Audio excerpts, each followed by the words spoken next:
सांगा नाव तुमचं? माझं नाव विजय तुकाराम माने, हं. गाव निमकणी. हं.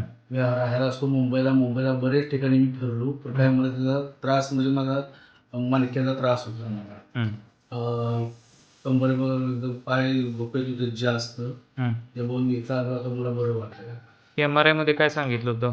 काय नाही, मला सांगितलं होतं की जरासा मणका बाहेर गेला तो. बाहेर गेला. गादी हां. हल्ली आहे मग. हां, ऑपरेशनच सांगितलं होतं ना? हां, मग आपण हे पंचकर्म किती दिवस केलं? 4 दिवस केले. 4 दिवस केलं. 5-6 दिवस झाले. हां.